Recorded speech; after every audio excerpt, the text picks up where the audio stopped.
Afternoon, everyone. Thanks for joining us today. My name's Jeremy Lord. I'll be running this digital to analog workshop today with you guys.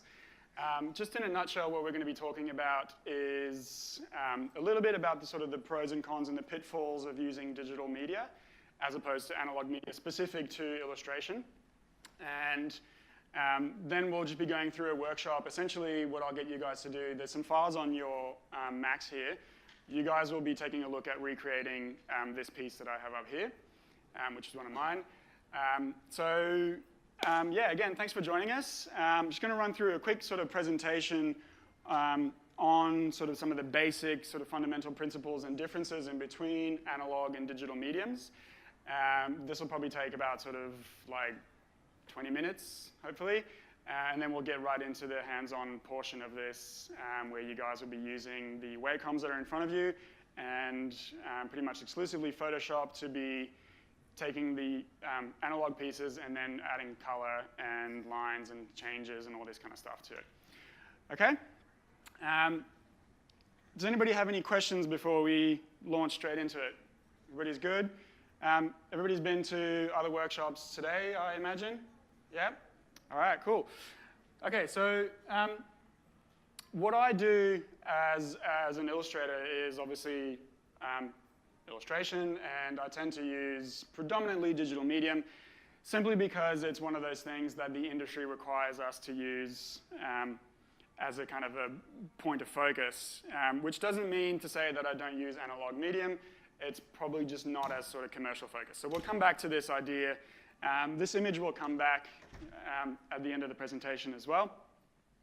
It's a little bit of a kind of illustrating the difference in between digital medium and analog medium. So the super high-tech oven is your digital medium, and the log fire is your analog medium in that sense. So we'll take a look at that and what that means in a little bit more depth as we go on through the day. So essentially, what we're looking at is the fact that I'm sure you guys have kind of heard something like this before, is the computer and Photoshop are just like a super high-tech pencil. So again, something that you guys probably have heard of before, and something that I kind of tell my students. I teach illustration and graphic design as well at Billy Blue, and one of the things that we kind of talk about is this question that comes up inevitably when we talk about Photoshop is there that make my design awesome button? And the short answer is no. Unfortunately, you still need to be good at painting or drawing or graphic design or typography or whatever it is that you're doing. The computer is just going to help you do that. If you want to think about it in that sense, it's kind of like if you buy yourself the fastest, most whiz-bang car there is, but you don't know where you're going, you're just going to get nowhere fast. So you still need to know what you're doing. Just with the super nice car, you're just going to get there a bit faster and a bit easier. All right? So how do you then put that computer to good use? And if it is just a high-tech pencil, then what do you do with it? And how do you actually make it work to your advantage? Because hopefully that's what you're trying to do here, is use technology to your advantage, which, again, as I'm sure a lot of you guys are aware, can be something technology can actually intend to make your life simpler, but can actually make your life a lot more complicated than you intended. So the main focus that we're going to talk about today is this idea. So the context in which you're doing your artwork. And this is an overarching principle for illustrators, photographers, architects, whatever kind of creative field you're in. The context is going to influence how and, to a certain extent, why you do your work as well. And with illustration, with analog, and why you use analog and where you should use analog, and even beyond that, how you use analog, really does depend on who's the work for.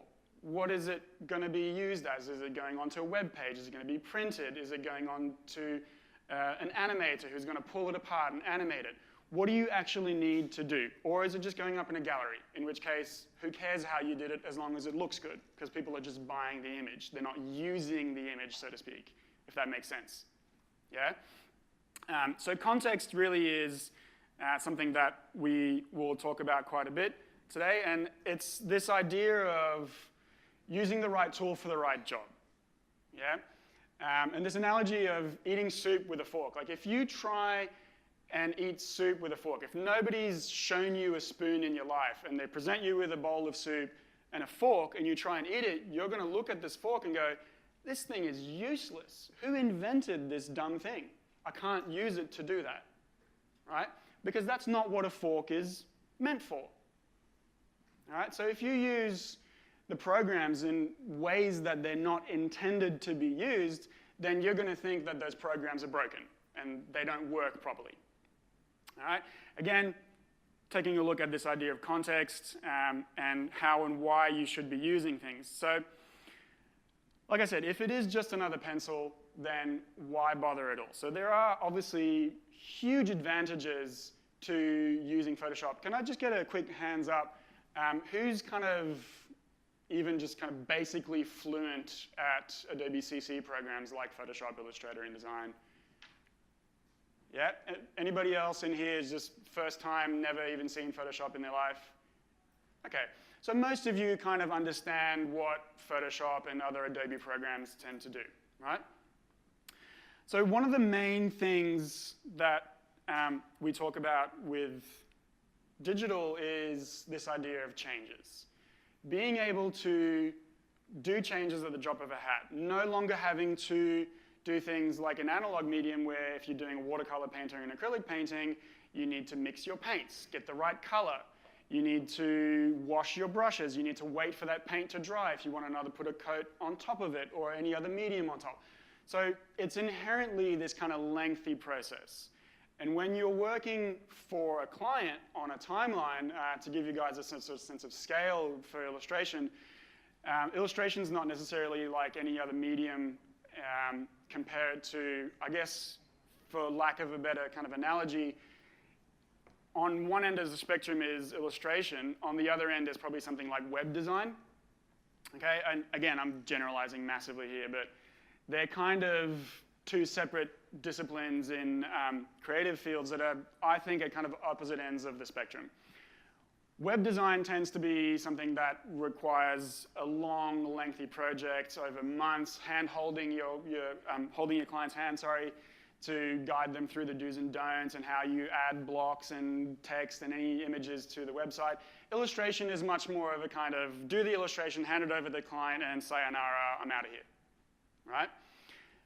Typically, illustration job for a client, say branding, packaging, or anything like that, might take anywhere in between 3 hours to 2 weeks. So if you do have a 3-hour job, 3 hours pretty extreme. Like if you get a brief and your art director's saying, I need this in 3 hours, you can be like, all right.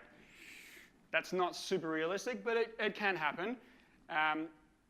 Even on a 2-week project, something like that, if you are doing an analog piece, say you're doing an acrylic painting for a client like this, first of all, what do you hand them when the job is done? Like if it is going on a packaging, what do you actually give them? Do you give them the original canvas with like paint on it and everything?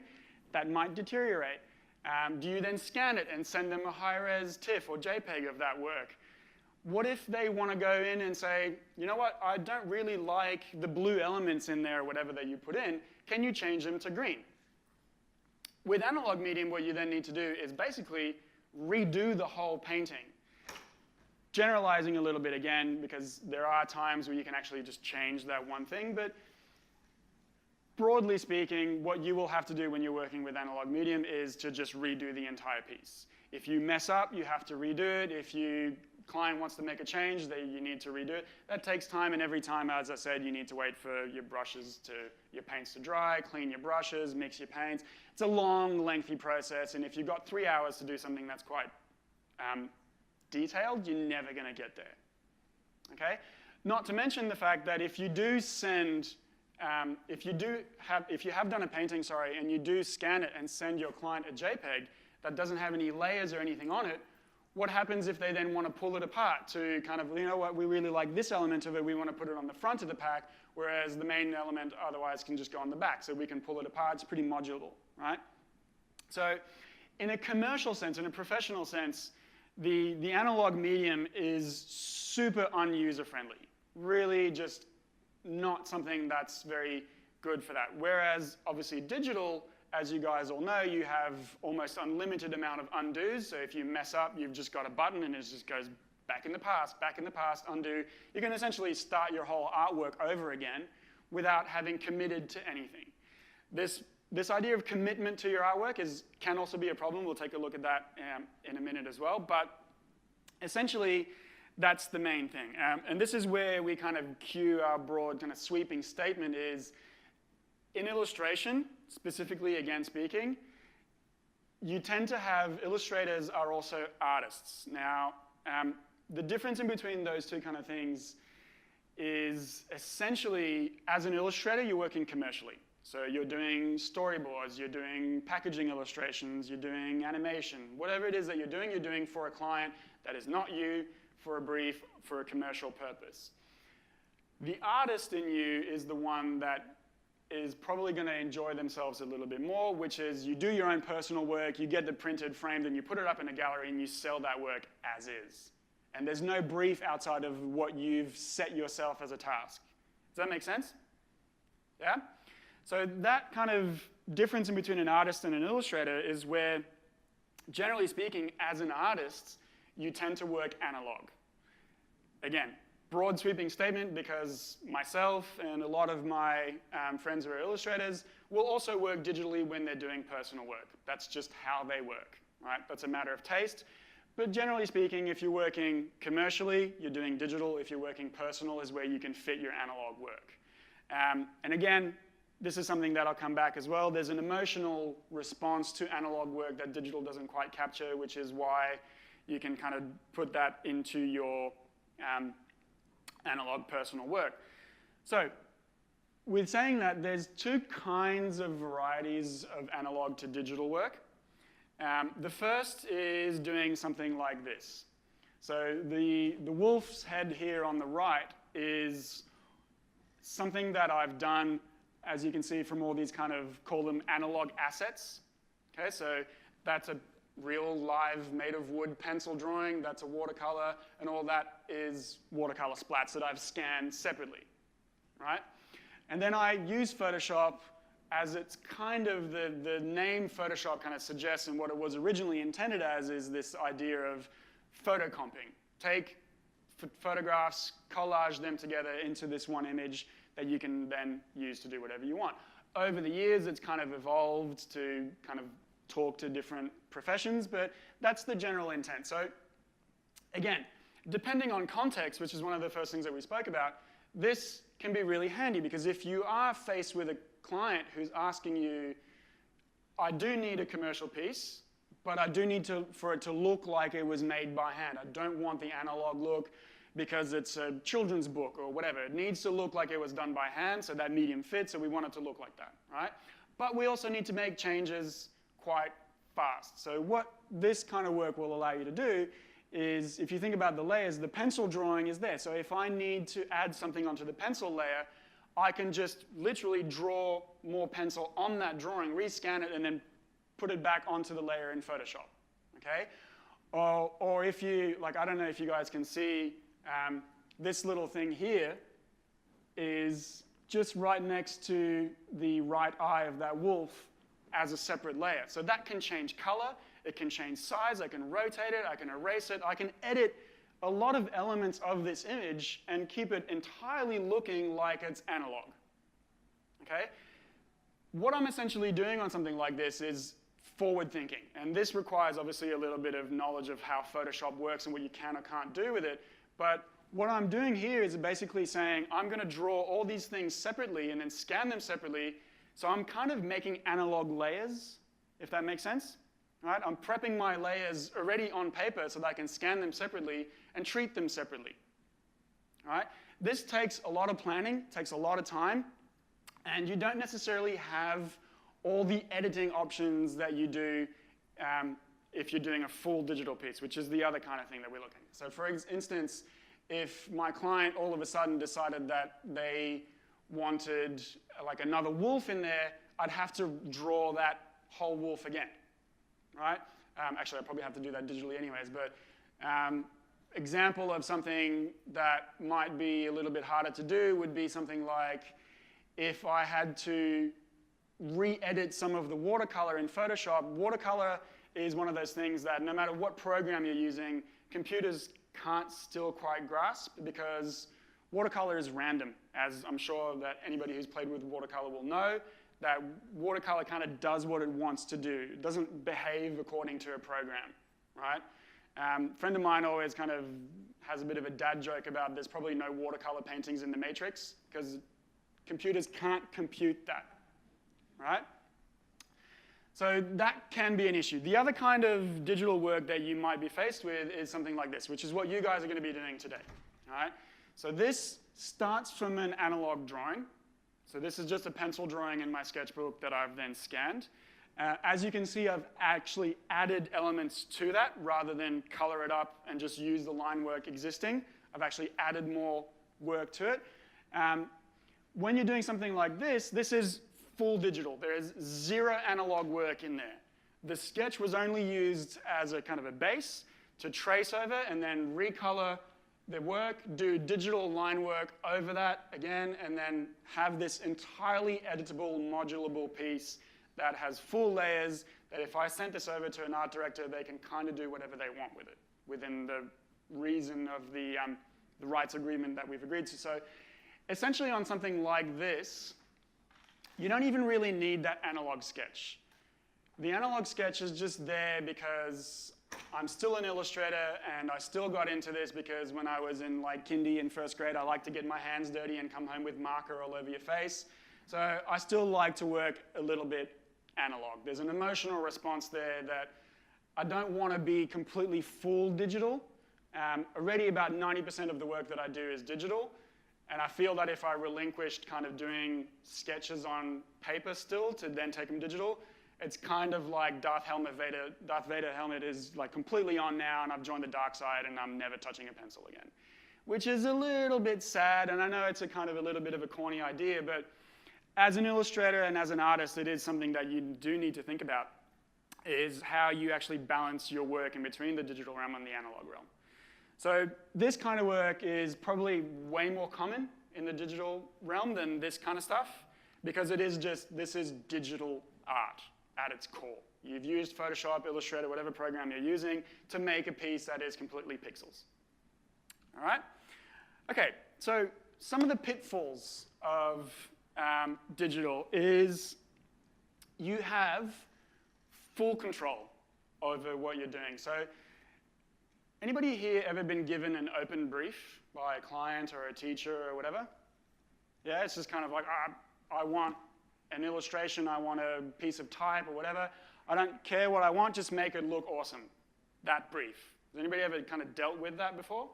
It's insanely difficult to do because there's no restrictions in a sense. Like you don't have to do anything, so there's nothing to base it on. So you keep changing your mind, and it's usually, ironically, the brief that you end up really messing up or handing in late because you never settle on anything. Because you're always trying to be like, no, I can make it better, I can make changes. Because there's basically infinite possibilities for you on this brief. Digital does kind of the same thing. It kind of cuts out this idea that happy accidents can happen. And I'm sure you guys are all familiar with this idea of like a happy accident where that sort of thing where you spill ink on your page and you're like, oh, it's not bad. And you just roll with that, right? That's obviously super stereotypical, but there is this sense of happy accidents that aren't there in digital programs because you can just undo. You can fix that accident rather than leave it. Whereas when you're working analog, whatever lands on the page is like, maybe I can turn that into my advantage, maybe I can't, and if I can't, then I just need to do a new piece and just deal with it. But there's something quite nice about having to think about what you're doing before you do it. And I often equate it to, I'm sure you guys have all done this before, you go on holidays to like Fiji or something, you take your digital camera with you take 5,000 shots, and then you go home and you're like, I'm going to have to sift through this, and there's like 2 shots that you like in there. And then they end up just sitting on your hard drive or maybe going on Facebook or whatever. Whereas with an analog camera, you've only got 24 or 36 shots. You actually need to think about what you shoot before you shoot it. And you end up with better results. So there's something with digital that there's this kind of non-committal thing, which means that, ironically, happy accidents matter, but then so does finishing your piece. And you never really finish your piece. Like, if it's a digital piece and you can keep coming back to it, when do you call it finished? At what point do you go, this is done? Because you can always dig it out of your hard drive and add something to it. It's never really finished, which is a little bit perverse in that sense because it kind of takes away this progression as an artist that other people can see. Like, if you look at Picasso's work or whatever, you can see his first pieces are different, not as good, better, whatever you want to call it, different to his last pieces. But as a digital artist, there's that temptation, like 15 years later, when you're better and you have a better understanding of the work that you do, you want to go back and revisit your old pieces. That's a bit of a pitfall of digital medium. Okay, in saying that, there's always but it's not completely that sort of clear-cut. One of the nice things about the changes that digital allows you and the kind of the infinite possibilities is that when you do a piece, you can make that piece into like 17 different pieces if you want. Here's that piece with these colors, and here's that piece with those colors, and here's that piece with horns on it, whatever, right? And so it is a really nice thing. So these are stickers that I made based on the piece that you see over there, and these were screen printed. So I literally, these are like 4 of them. I made 25 different color variations of this sticker, and they all became separate stickers. And that's fine. Like, you've got one piece becomes 25 different pieces. That's great. That's something that digital is really kind of good at and really affords possibilities for you.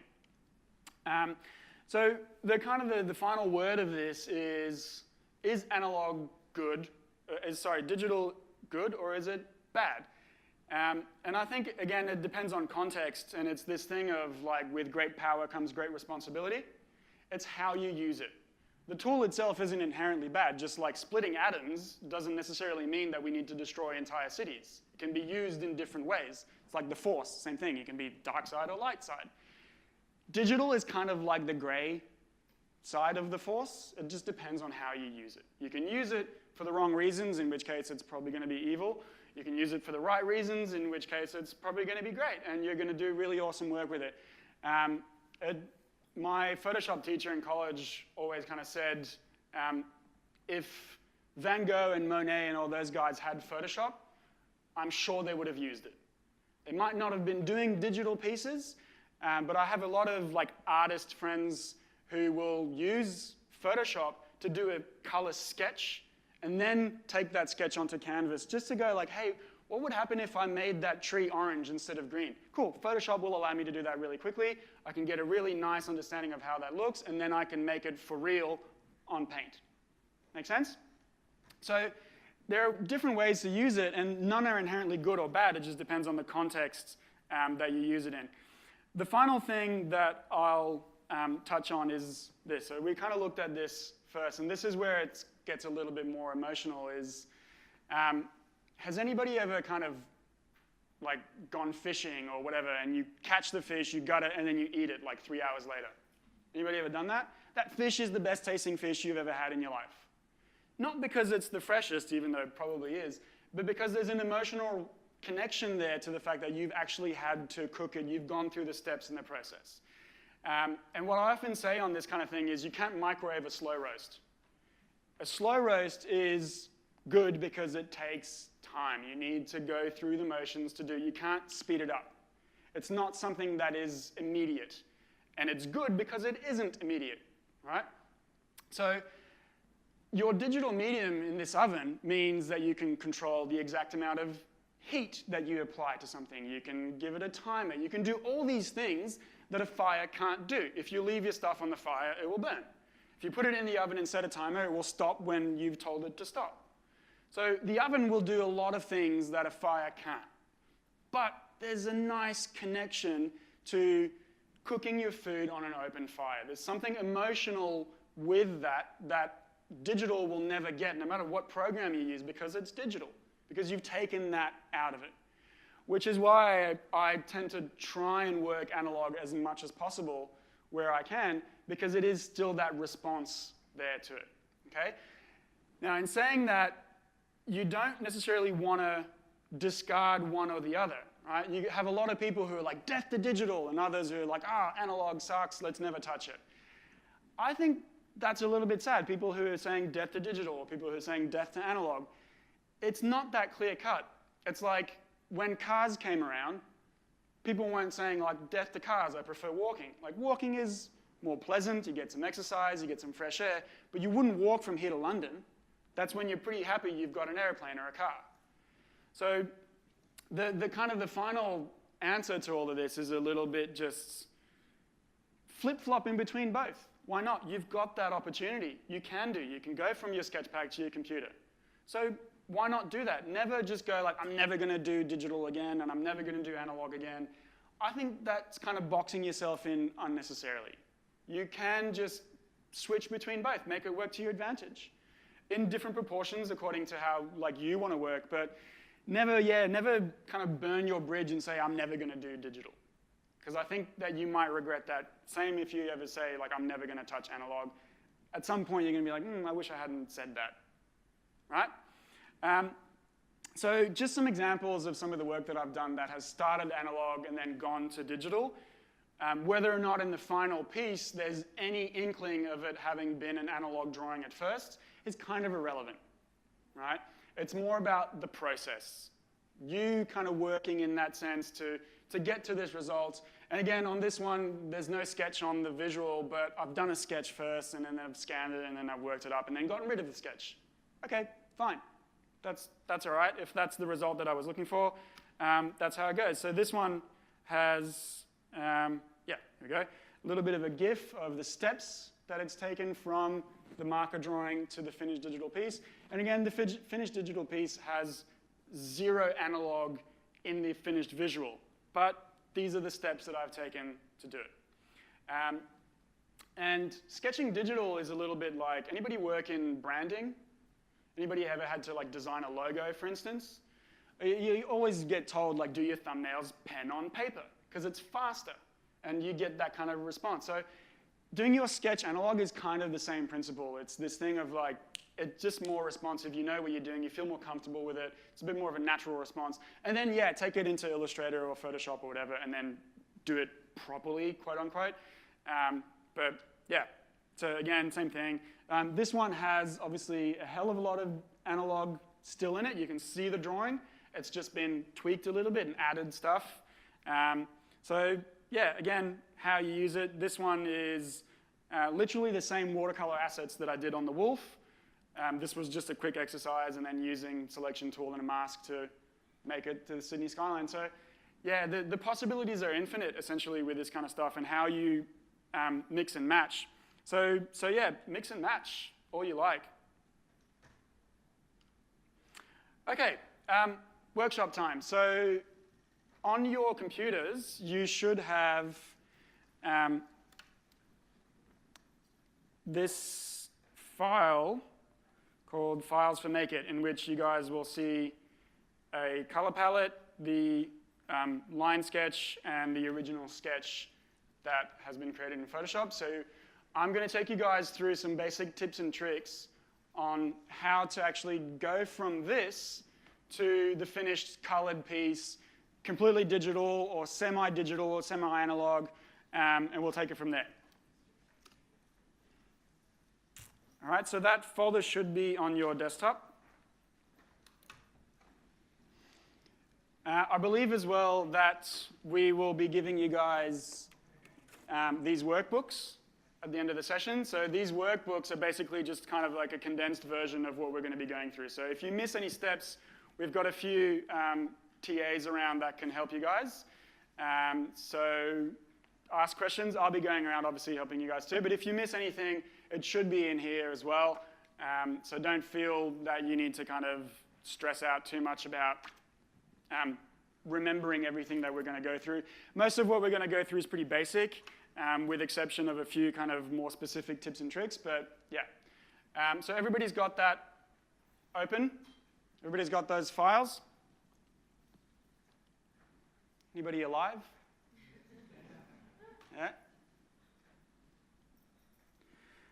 OK, so first thing we need to look at when we're doing this is what we're going to cover. So we're going to take a look at scanning your work.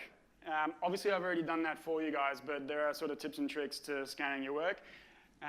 Cleaning it up, so how do you go from your meshy sketch that you've done with stuff all over it to something that is nice and clean that you can isolate in Photoshop and then work with.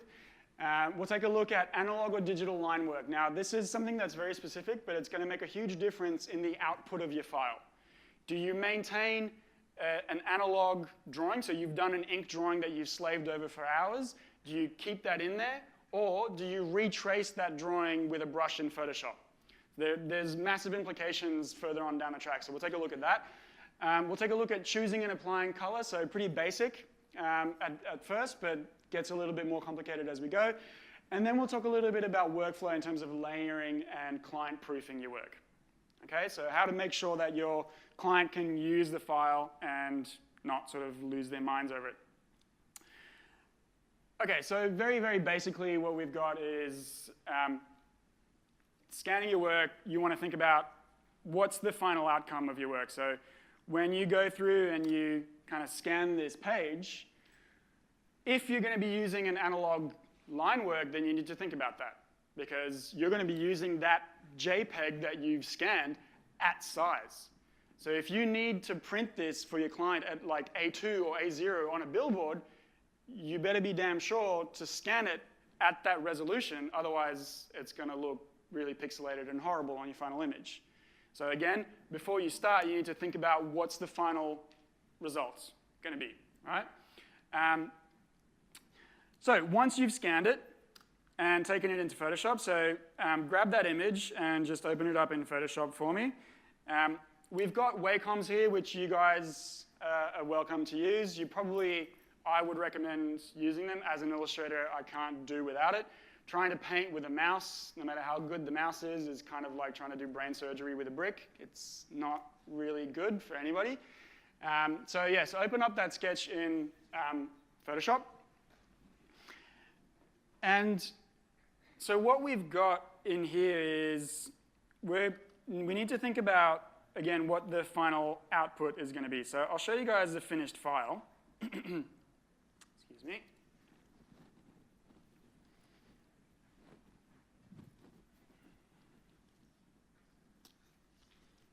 So this is the finished piece. You guys don't need to use the same colors as I have. I've given you guys a color palette for you guys to use as a guide if you want to, but you don't have to do it.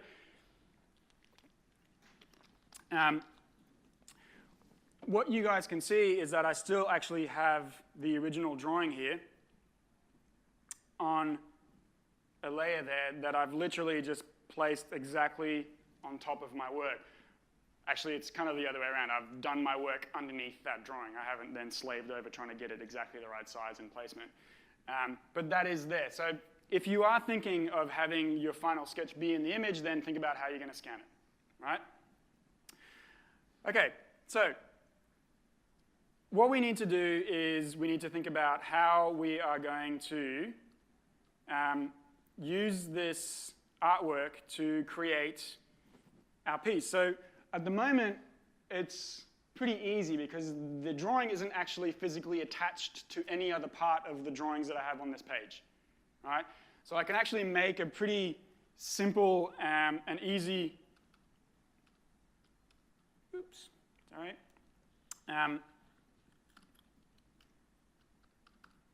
My keyboard's not working. That's annoying.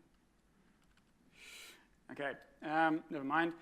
I can make a very easy selection using my selection tool to isolate this. So that's basically what I want to do, right? Is I want to just grab all of this and get rid of everything else in this image because I don't want it. All right, so what I've done is I've basically just made a selection, and then if you're like me, you just remember the keyboard shortcuts for everything. Everybody kind of works with keyboard shortcuts here. Yeah, which means that you forget the actual menu that it's in because you never go to that menu ever again because that's what a shortcut is for, to avoid you going into that menu. So I'm going to make a new layer out of this drawing, and then I'll be able to isolate it and delete the rest of it. So I'm going to do Control-J. It's not working. My control key is not working. Okay, I'm going to have to do it the old way. New layer via copy. There we go. Okay. On yours, it will be Command J. The way to remember that is really stupid little joke. It's J for duplicate. Command duplicate. Now, that's a really dumb joke, but you're always going to remember it now because it's a stupid joke. All right. So what I've got is I've now got this guy on a layer of his own. Okay. Which means that I can take this guy and just get rid of him. Okay, so either I can delete that layer or I can fill it with white, whatever. I'm a little bit more kind of like Spartan in what I do. I just like to get rid of stuff that I don't use. Again, this is kind of taking back to what we were talking about before with I like to impose myself restrictions when I'm working in Photoshop, and we'll cover this at the end as well if we've still got time, is making too many layers means that you start to kind of actually make it a bit harder for you to do your work. So I like to be kind of a little bit restrictive and say, you know what, I'm just going to take those two layers and blend them together. I'm going to get rid of that. I may be regretting it later on, but I'll just deal with it, and everything should be okay. Okay. This is strange. I'm not sure why my computer's doing this. Okay, so I'm just going to kind of mess around and put this at the angle that I want. Again, you guys can do whatever you want here. And I am just going to fill my background with white. Other one. Okay. All these shortcuts that I'm going through are in your workbook as well, so don't worry if you kind of missed something that I've done. I'm just kind of going to zip through this to give you guys as much time as possible to get hands-on with this and have a bit of a play around. Okay, so I've now got this guy on a separate layer on my drawing. So anybody here familiar with blending modes in Photoshop? Yeah? The one that we use the most as illustrators is a blending mode called multiply. So what that does is, normally what you would do as an analog medium is you would have your drawing at the bottom and then do all your colors on top of the drawing. When you're working digitally, you actually work the other way around. If you're working with a pencil drawing like this, you put your layer on the top, you put it on a multiply mode, and then anything that you draw underneath it will become visible. So if I grab a color in here now and leave this on normal and I paint on the layer underneath it, nothing happens. I'm not seeing what I'm doing. All right? If I put this layer on multiply, then it also of a sudden goes transparent. So what multiply does is, and don't ask me what any of the other blending modes do, I have no idea. It's always that kind of like, what is this one? What is this one? Oh, that's worked. Okay, great. I'll try and remember that next time. What multiply does is it takes anything that is white and makes it completely see-through. Okay? Anything that is black will be completely not see-through. So if I've got a drawing like this one that is actually kind of black and white, as close as possible, I'm going to get a really good result. But just for shits and giggles, let's say that my drawing is actually done on like a blue piece of paper. I'm going to have some issues with that because then all of a sudden it's no longer white. So this is something that you guys need to think forward when you're doing your analog drawing. If you are going to do an analog drawing, is how am I going to use this? Right? If I draw this on a yellow piece of paper, I'm then going to have to, in Photoshop, get rid of the yellow of the page without getting rid of the drawing, which is very difficult to do. Okay? So what you want, essentially, is to have your drawing be as close as possible to just black lines on a white piece of paper. All right? There are a bunch of ways that you can achieve that. So if you look at the bottom here, you can see that I've got a little bit of kind of shading there that I don't want. So what I need to do is I can either play with my levels. Okay, so levels will play with the intensity in between the lights and the darks. I won't get into it because it's a very kind of photography-based things. But essentially, if I slide this over, I will see my drawing become lighter or darker. The whites intensify, to the point of just being a white piece of paper, right? So that is just progressively getting rid of more and more of anything that it deems white, and then the further I slide it, the more kind of tolerant it is of what is white, until eventually it sees black as white and gets rid of it too. All right? Conversely, I can go and say, make the blacks very, very, very dark, and you can see my drawing getting more and more contrasted to the point where it just becomes black. All right?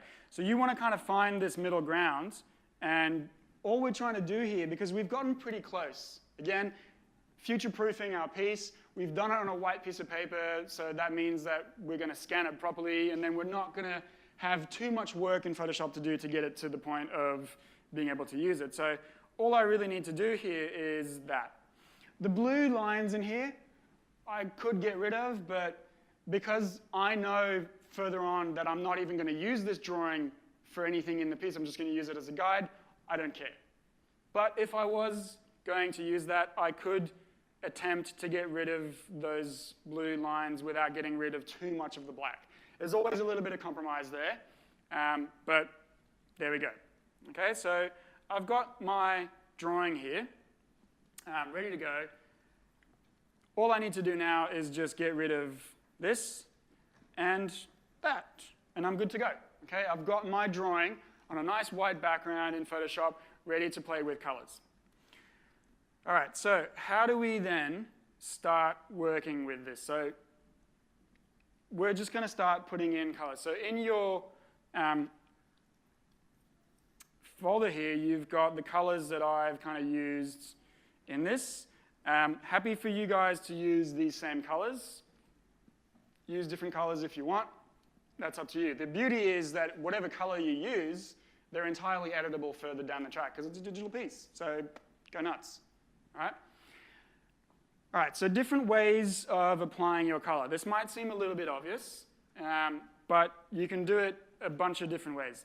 The first way is to literally just use your paintbrush and go in and try and sort of paint stuff in. So I've got my ketchup here, and I'm just going to start sort of painting that in. I need to fix my brush.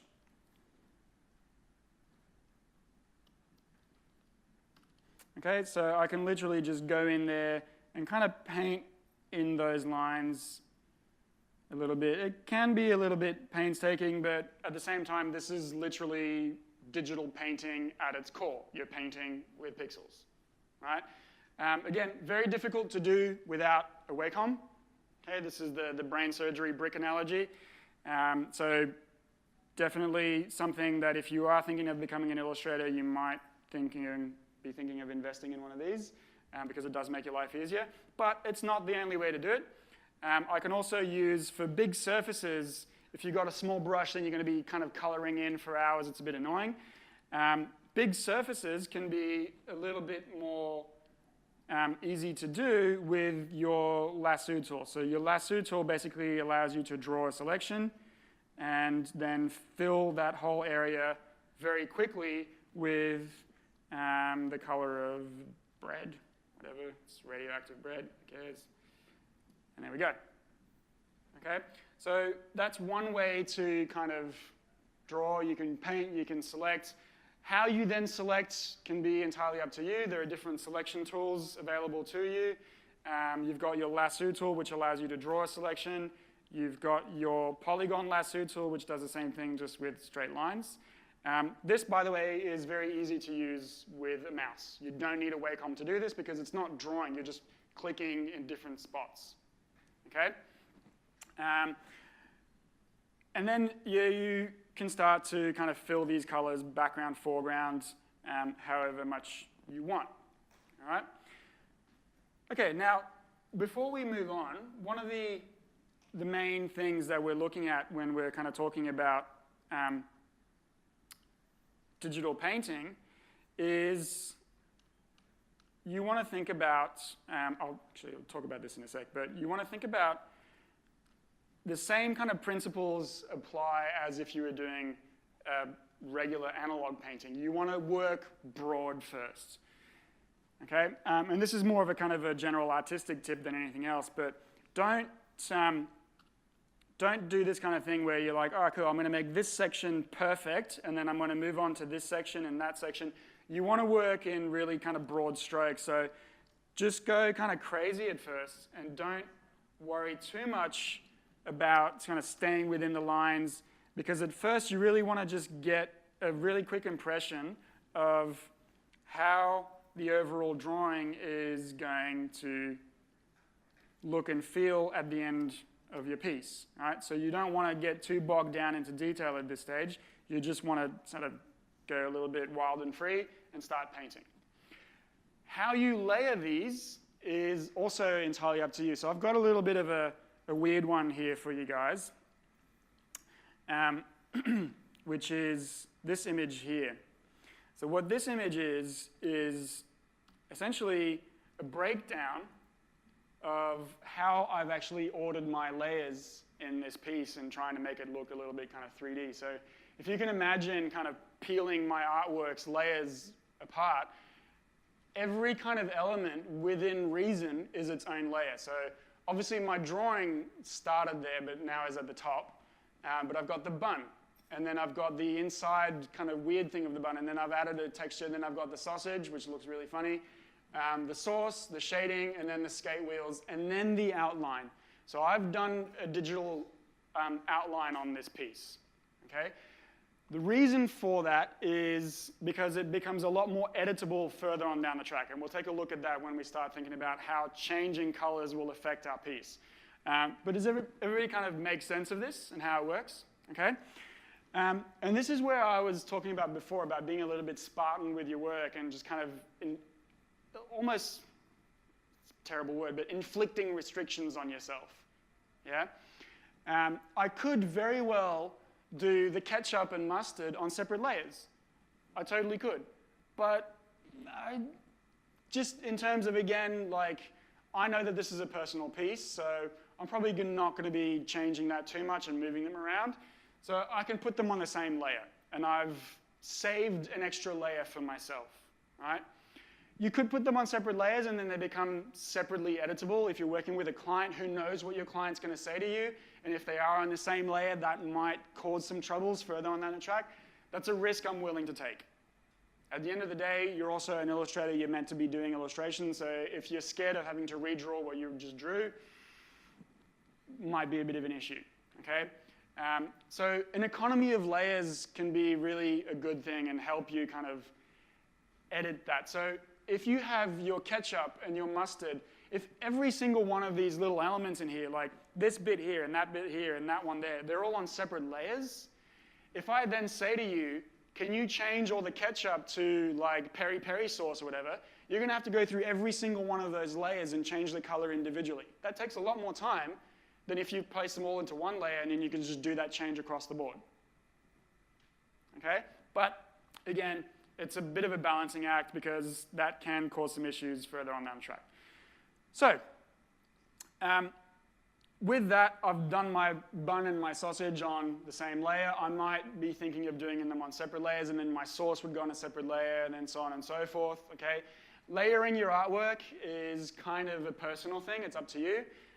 It's up to how you think your client's going to react to it. It's up to what you are kind of projecting into the future of what you're likely to want to change or not. There's a lot of sort of elements that come into how you organize your work. Definitely, though, one of the worst things that you can do is to do something where you're just making layers and duplicating them and changing them and just not naming them. That is a nightmare for anybody who has to handle your file. Obviously, this is a personal piece that I've just done for fun, so it doesn't matter. But if I was to hand this over to an art director, and it's just layer 1, copy 3, and whatever weird layer names, that's not going to be very helpful for them, okay? So one of the things that you want to think about doing is just naming your layers, something that makes sense, bun, sausage, blah, blah, blah, ketchup, mustard, whatever it is that's on there. Something that would make sense for somebody other than yourself looking at your file and going, cool, I want to do this. Okay, so what we now have is, in your files here, you can see that there's this sketch and there's this other one here, which is my inking kind of layer, which is me drawing on tracing paper and thinking, all right, I'm going to put this on top of my sketch layer here. And again, same thing, I'm just going to drag it in here and plonk it on top. Thankfully, I've actually scanned these. No, I haven't, actually. So this is where it gets a bit tricky, because now what I need to do is I need to reorder these so that that one kind of looks like it's on top of the other one. I'm not going to do it to kind of high fidelity right now, because it would just take a lot of time, but you get the idea.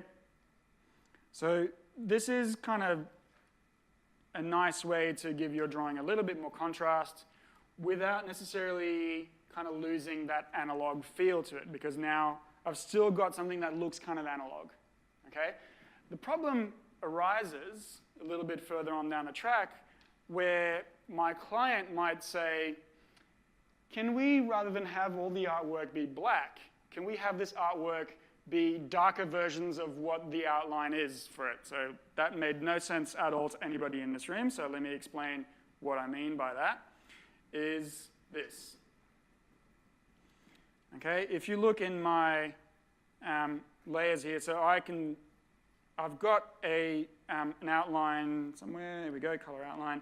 So this is the artwork without any outlines, and this is it with just black outlines. Okay, so that is a digital outline. That is me literally going into Photoshop over my line work with a black brush and just retracing that, which is time consuming and kind of begs the question, why the hell did you bother doing an analog drawing if you're just going to redo it digitally later on and not use your analog drawing? Absolutely fair question. Again, I would argue emotional things and all that kind of stuff, but there's also, plain and simple, you don't necessarily have all the answers as soon as you start your work. You intended it for it to be something, and then halfway through you're like, actually I'd like to be able to do this. That means I'm going to have to redraw the artwork. So be it. Okay? So that's what I've done on this particular piece. The black outlines here are fine, but if I have my ink drawing here and my client says, I want the outline around the ketchup to be a dark red, around the mustard to be a dark mustard, around the bun to be a dark bun, whatever, that's going to take a lot of work here, because these are pixels that I need to kind of edit.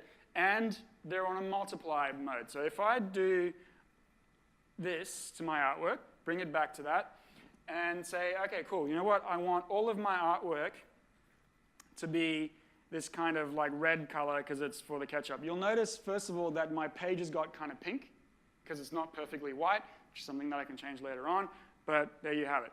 I can do that, but as soon as I put this back on a multiply layer, it doesn't work anymore. The red's going to mix with other colors underneath it, because that's what multiply does, and it's going to mess with the color scheme that I've got. Not to mention the fact that I'm going to have to then isolate every single different pixel in here to give it different colors a bunch of separate times. It just becomes a nightmare. And then my client changes his mind and goes, actually, you know what? I kind of liked it better black. You're like, I've got to do it all over again. Forget about it. Okay? So in that respect, having digital line work, whilst it loses entirely its analog look and feel, it's still a really valuable thing to have because it allows you for changes. So what happens now is this. Okay, so you can see that on this one, I've got exactly what I'm talking about. So kind of a dark brown for the bun, dark red for the ketchup, and so on and so forth. Right? And it just gives it a little bit more of a kind of a painterly feel, even though it's completely analog. Right? Whereas that is just a little bit more kind of analog, digital, not too sure. All right, so neat little trick for you guys to remember here is you can actually lock transparent pixels on a layer like this, which, again, this is all fine and good because all of my pixels here that isn't an outline are transparent pixels. So when I go in and tell Photoshop, lock everything that is transparent, you guys are familiar with the little checkerboard transparency, it means that basically what I will be able to do is this. So I'm on my layer here with my black outline. I'm going to tick this little checker square here. And what that does is it locks transparency pixels. All right? And what I'm going to do is I'm just going to go and say I want this like dark red, because that's going to be for my ketchup. And I'm literally just going to paint. And I don't need to be super precise to do any of this, unless then I have these kind of like overlapping things, but I can come back to that later on. And I can just, start going a little bit crazy, and it's not going to affect anything that isn't transparent. So it literally is just applying that color to that specific area that I've told it to. All right? There are a bunch of different ways of doing this. Some of them are a little bit less effective than others. This is probably the best way. Okay? And then, as I said, what you're left with is your nice full color artwork that is kind of easy to edit. If you do want it to be black and white, you'll notice, as I said, that I've got actually a duplicate version of it in black just for me to go, switch, black, no, yes, no, yeah, and then ask 50,000 people, what do you prefer? Because I don't know, because there's no brief. So that's just kind of a nice, quick way of doing that. And again, if you have done your artwork analog, you can't do this. Okay, so this is what I was talking about before. Think forward of what you might be likely to want to do, and just take it from there. All right, now comes the kind of the fun bit, where you've done all of your work, you've painted all your colors, and everything's kind of set in stone. This is where you can start to apply your shading, which, as you can see, I haven't done what I've told you guys to do, and I haven't actually named this layer. So this is my shading layer. Okay, so I should probably call this shading. Now, what I've done with this is, are you guys familiar with destructive versus non-destructive workflow? Yeah? Okay. So destructive workflow means you're deleting pixels. Non-destructive workflow means you're just editing pixels on top. And what I've done for this is the following. So what I could do is I could do a kind of an analog workflow for my shading and just paint more colors that are darker for this. So let's say, for instance, I'm going to go into my ketchup here, and I'm going to say, all right, I want some dark colors on my ketchup to have some shading. So I'm just going to eyedrop that color, get a darker red, and literally on a separate layer, go in and have to paint shadows on here. All right? So that's working. No problems there at all. It's doing what I want it to do, and it looks fine. The problem with that is that this is a separate color layer. So what if, like I said, my client's like, oh, you know what? I want this to be like blue ketchup or whatever. That. I'm not actually changing the color of my shadow. My shadow is still dark red. That's a problem, which means now I need to redo those. Or I need to go in and change the colors accordingly, which is an extra step which nobody wants to do. Right? So the best way to do your shading in that respect, and a super easy way to do it, is this. What I do is I get all of my work that is on its own layer, I group it together, and I make a color duplicate of that. All right? So that's one way to do it. So what I'm going to do is grab all of this, do Command-J. All right, so that's duplicated it. You can't see because my layer panel is immense now, but there it is. Okay, so group one copy, and then I will just do Command-E. And that merges all those layers together into one. All right? So what I've now got is, you won't be able to see it, but this guy is now entirely its own layer that is basically all those layers are flattened into one. Okay? So what I can then do is go into my hue saturation panel and change the colors to a darker color, put a layer mask. I'm rushing through this because this is not what I want you guys to do, so I don't want you guys remembering this. And literally on a layer mask, I can then go in and paint colors out. It helps if I have my layer underneath it and if I haven't moved it. Go. All right, so I can then create shading, and it's just applying shading everywhere on that layer, however much I want it to do. So it's a really nice, quick, easy way of doing shading. The problem with doing it that way is, again, if I decide to change colors, I need to then go back and edit that one. Okay? So easier and probably, I would argue, correct, even though correct way of doing things when you're working in Photoshop is a bit of a loose term, is to use what we call an adjustment layer. Has anybody ever heard of an adjustment layer? Yeah? So I'm just going to put an adjustment layer on top of that, and that's not what I've done. So in order to have that apply to every single one of my layers, I need to have them grouped. Okay? So all of those layers are grouped, and I'm just going to put my adjustment layer, hue saturation adjustment layer on top of that, and tick this little guy, which means that it's only going to apply to everything directly underneath that. So it's now only applying to this thing. And now I'm going to get the same panel, give it a little bit of darkness, maybe change the colors a little bit just to give it a bit of interest and contrast, because shadows are rarely ever just that color darker. They usually have a bit of a color in them. And then I've got the same thing, right? I've got that layer mask on top of this, which I can use to create my shadows, and doing exactly the same thing. The difference is that if I go in here and say that my bun needs to be a different color, because it's an adjustment layer, it will automatically tweak the shading to be a darker version of that color. Does that make sense? I don't need to redo anything. Cool? So now I've just added shading to my entire drawing in one click, and it doesn't matter how many changes my client makes, at least to colors, same thing will happen. Okay? Again, similar thing, if I come in and say, you know what, I want some of this bun over here to be floating around over there, you'll notice that it's still painting with that shading. All I need to do then is just go into my adjustment layer and paint that out. So anything that I add, I don't need to redo the shading to, because it's already there, just waiting to happen. Make sense? Okay, so what I'd like for you guys to do now, we've got about half an hour left. I'd like for you guys to just spend like 10, 20 minutes just messing around with this and kind of seeing how many different colors you can put into this, add stuff to it. Feel free to break it, to delete stuff, change it, have a bit of fun with it. And then with the time left, we'll just do a quick little Q&A. Anybody have any questions at this stage already? A bit confused about what we're doing, how we're doing it?